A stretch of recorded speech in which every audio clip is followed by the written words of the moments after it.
All right, state your full name. Allison Richard Blaney.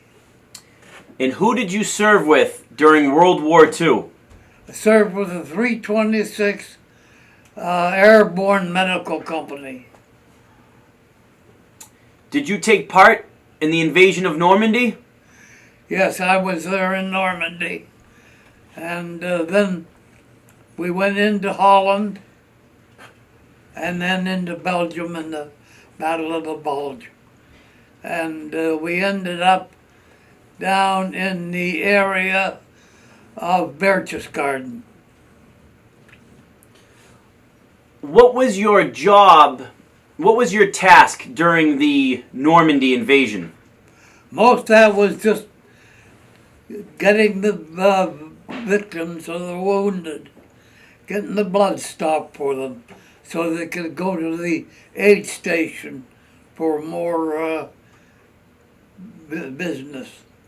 So you were a combat medic. Yeah. I would imagine that is a tough responsibility in war. It is. Because every man, you respect for his life. And they depended on you. Yeah. Because when they were wounded, the first thing you'd hear, "Hey, Doc."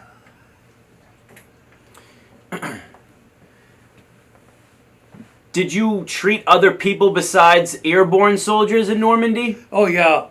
No matter who he was, we even took care of some of the Germans.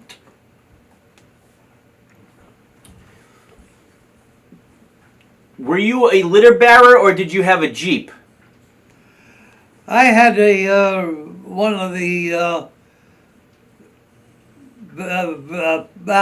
ambulances carried 4 people in it. That's what I used most of the time. So you had an ambulance in Normandy? Hmm? In Normandy you had the ambulance? Yeah.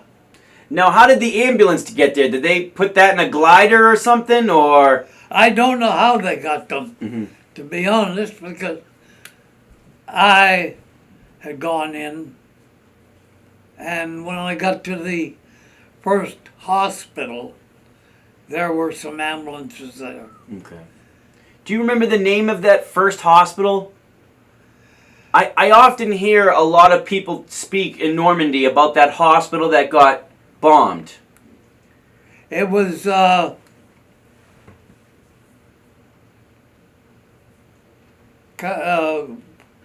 Cambury, the Cambury place. It was a big farm like, and they turned over everything but one room to us for use as a hospital. Now, when you found out you were going to jump into Holland, were you more nervous jumping into Holland than Normandy because at this rate you had already seen combat? No, I wasn't quite as nervous because we were making a daylight jump so we could see better. And once you hit the ground in Holland, what did you begin doing? I began the first as the combat medic, and then as we started to get more wounded, they put me on the ambulance. Did you see more wounded soldiers in Normandy or in Holland? What? Did you treat more soldiers in Normandy or Holland? In Normandy. Okay. Now, the reason why we're meeting today is because we're specifically going to talk about the Battle of the Bulge. Now, do you bring me into, do you remember having to go to Bastogne? Do you remember going to Bastogne? Oh, yeah. I had, we had set up the hospital a few kilometers away, but it was a the chief of our hospital didn't want it there, but they told him to. But I done quite a bit of work with the people all around, because we tried to get them, the wounded, taken care of fast enough so they didn't freeze to death. Now, where were you when the orders came down that the 101st was going to move to Belgium? Do you remember where you were? Yeah, I was we were in France, and we hadn't been there very long. And I happened to be in the dispensary when they said, "Get ready, we're going." And then we got into trucks, and they were open, so we were crammed in there, standing up all the way. And at the end of it, we tried to get McAuliffe to get us another star for the jump. But he says, since you just jumped off of cars, you couldn't have it. Now, your job just getting into Belgium was to set up a field hospital outside of the actual city of Bastogne? Am I correct on that? They set one up there, Yep. but I was out in the field, and we had set up an aid station where the wounded that could, they would come to us, we would just do what we could, then send them on to the hospital. I see. Do you remember what village you were in that area, or was it just the woods? When you set up your field hospital. The hospital was up near the woods. Okay. And it was out quite a way, as I say, about 15 kilometers from the center of Bastogne. 15.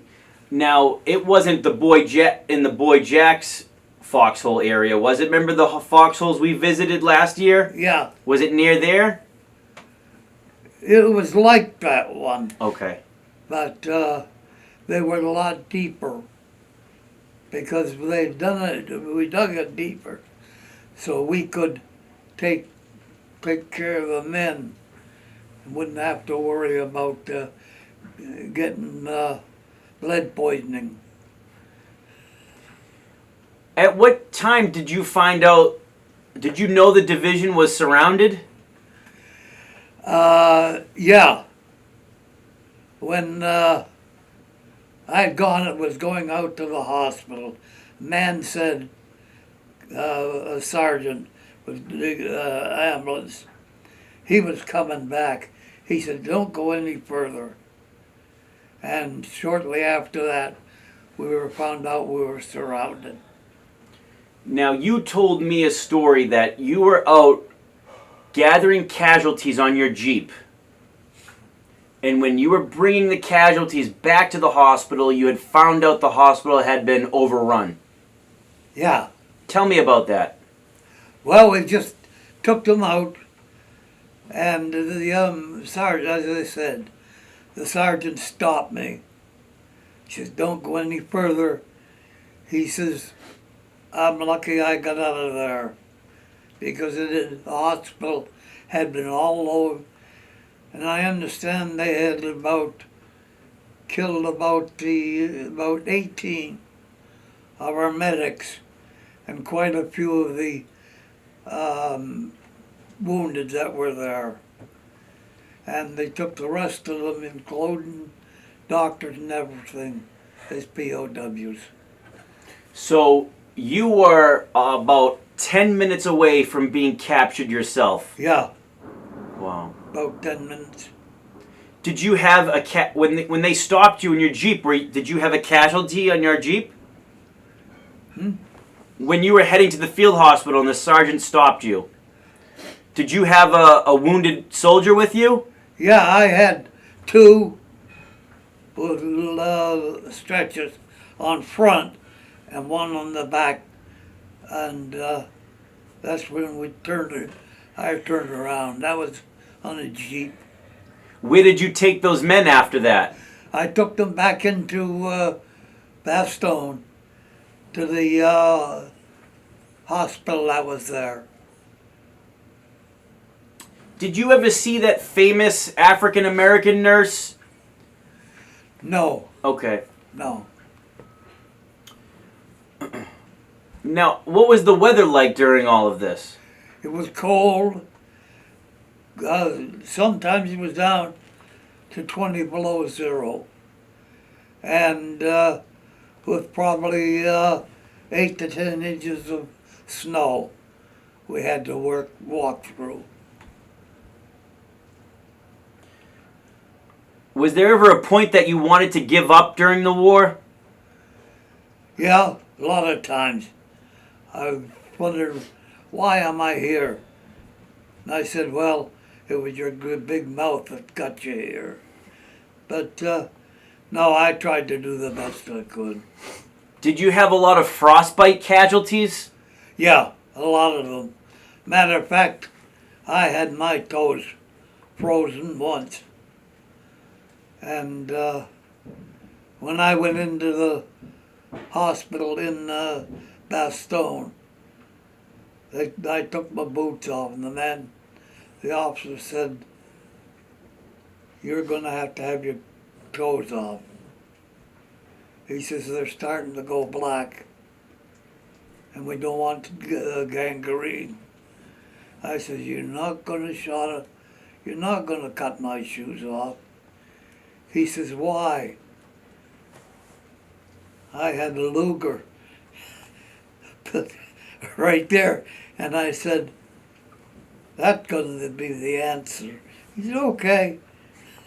Where did you get the Luger from? Off of one of the German people. Yeah, was he dead or alive? Dead.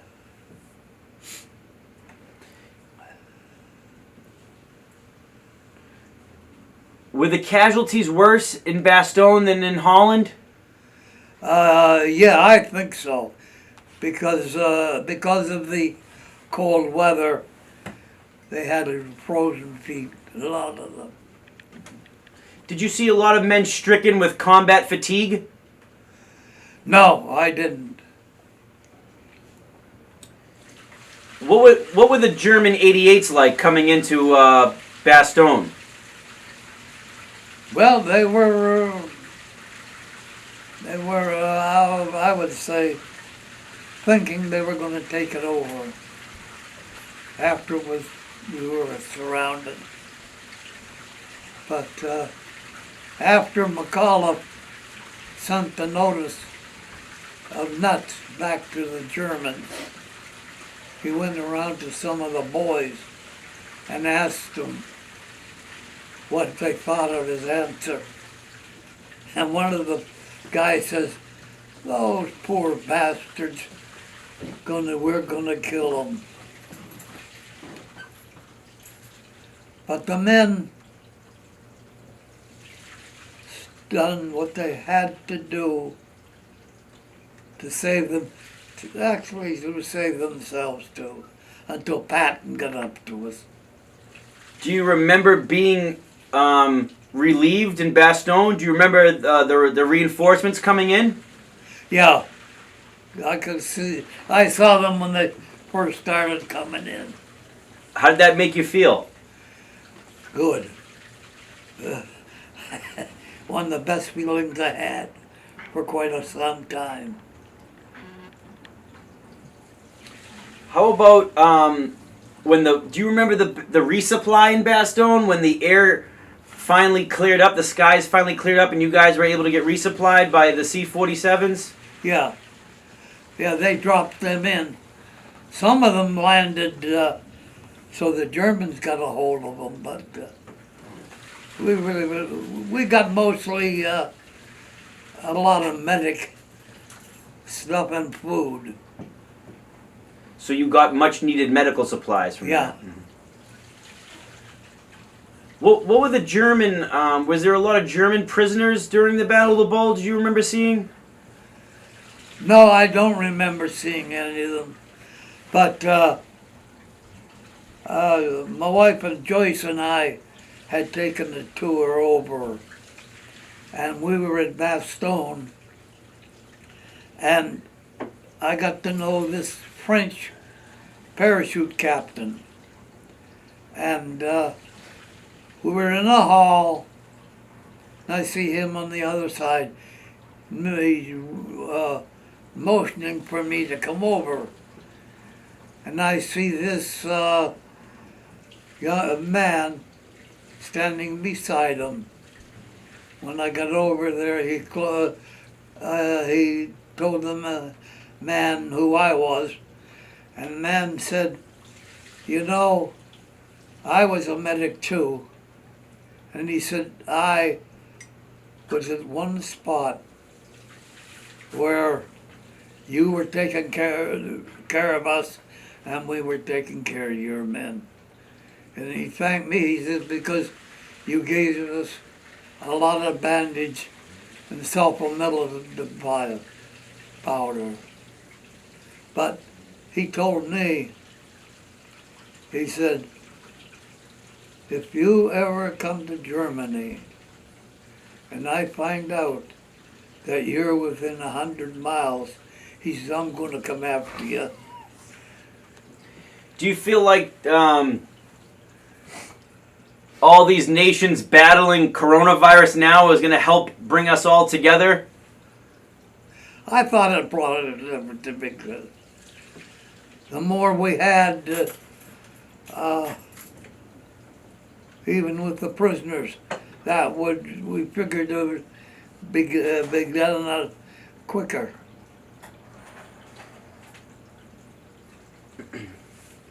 How did the civilians treat you in Belgium?